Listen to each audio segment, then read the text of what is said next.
Delhi studio से हमारे साथ नीलू रंजन जी मौजूद हैं, जाने माने पत्रकार हैं। बहन भाइयों, आज मैं पत्रकारों की ओपिनियन पहले आपको दूंगा, उसके बाद इन पॉलिटिकल पार्टी वालों से तब सवाल करूंगा, क्योंकि इनसे ढेर सारे इनपुट भी मिल जाएंगे। नीलू जी, आपका बहुत शुक्रिया। आज जब मैं डिबेट के लिए आ रहा था तो मैंने एबीपी न्यूज़ का ओपिनियन पोल देखा।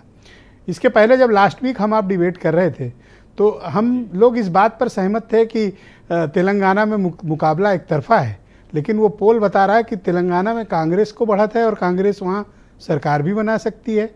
आप भी ऐसा फील कर रहे हो सर? बिल्कुल, मैंने पिछली बार जब हम डिबेट में थे तो मैंने आपको कहा था कि जो इनपुट आ रहे हैं वो कांग्रेस को अपर हैंड दिखा रहा है। बीआरएस के खिलाफ वहाँ एंटी इनकम्बेंसी भी थोड़ी सी है, और जो खासतौर पे कर्नाटक का जो रिजल्ट आया है उससे कांग्रेस में बहुत ज़्यादा उत्साह है, और कांग्रेस का वहाँ ग्राउंड लेवल पे कार्यकर्ता भी है, संगठन भी है, बड़े नेता भी हैं। समस्या कांग्रेस का सिर्फ ये कि है कि उनके नेता एकजुट नहीं है, वहाँ कोई मुख्यमंत्री का चेहरा नहीं है, आपस की फूट भी है। अब इन तमाम चीजों के बावजूद कांग्रेस कितना आगे ले जाती है वो देखना पड़ेगा। दूसरी बात कि देखिए, भाजपा वहां कहीं नहीं। क्या रेवंत रेड्डी को ये लोग चीफ मिनिस्टेरियल कैंडिडेट के तौर पर प्रोजेक्ट कर सकती है कांग्रेस? कोई लाभ मिलेगा उसे? नहीं, अभी तो नहीं, अभी कुछ ऐसा नहीं दिख रहा है, कोई संकेत नहीं आ रहे हैं। इसलिए मैंने कहा कि वहां कांग्रेस थोड़ी सी डिवाइडेड है, लेकिन मजबूत स्थिति में है। मतलब छत्तीसगढ़ में भी देखें तो कोई सीएम कैंडिडेट नहीं होते हुए पिछली बार जीत गई थी। पर ये थोड़ा सरप्राइजिंग नहीं है, क्योंकि इसके पहले के जितने भी ओपिनियन पोल्स आए उसमें केसीआर को तो लोग बहुत बड़ी मार्जिन से आगे दिखते थे। मुझे लगता है ये पहला ऐसा सर्वे है जिसमें केसीआर की ये हालत है। देखिए, नहीं, मैं ओपिनियन पोल की बात नहीं कर रहा हूं।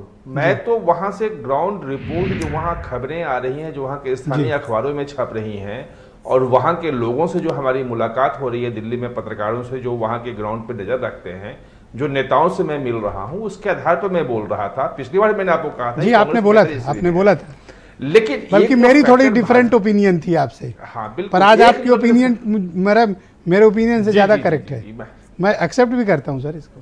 गो अहेड सर, बोले। नहीं, बिल्कुल ठीक है। लेकिन आज मैं दूसरी बात कह रहा हूं कि वहां पे पिछली बार भाजपा बिल्कुल शून्य पे थी, एक सीट उसकी सिर्फ जीती थी वो, लेकिन जो लोकसभा में जो 19.6% वोट उसको आया और 4 सीटें जीती, उसे भाजपा भी कोई मतलब पीछे रहना नहीं चाह रही है।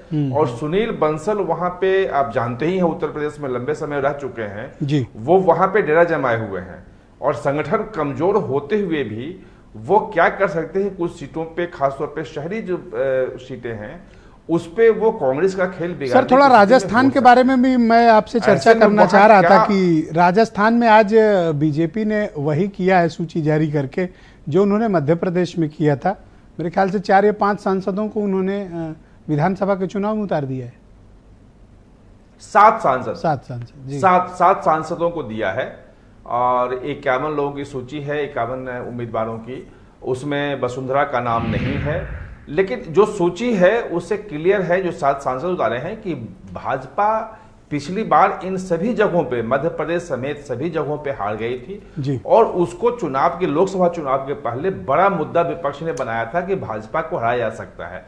खैर, इन तमाम जगहों पे लोकसभा चुनाव में भाजपा ने लगभग सारी सीटें जीत ली थी, लेकिन इस बार भाजपा वो रिस्क नहीं लेना चाहती है। लोकसभा चुनाव के पहले जो नैरेटिव की लड़ाई है, उस नैरेटिव की एक बात बताएं सर, क्या अशोक गहलोत की सरकार के विरुद्ध एंटी इनकम्बेंसी कोई फैक्टर है वहां पे या नहीं?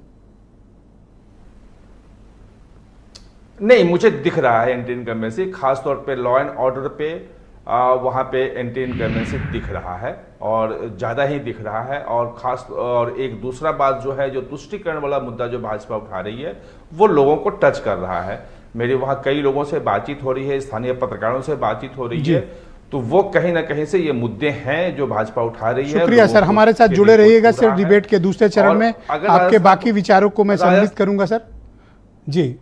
मैं डिबेट को आगे बढ़ाता हूं सर। मेरे साथ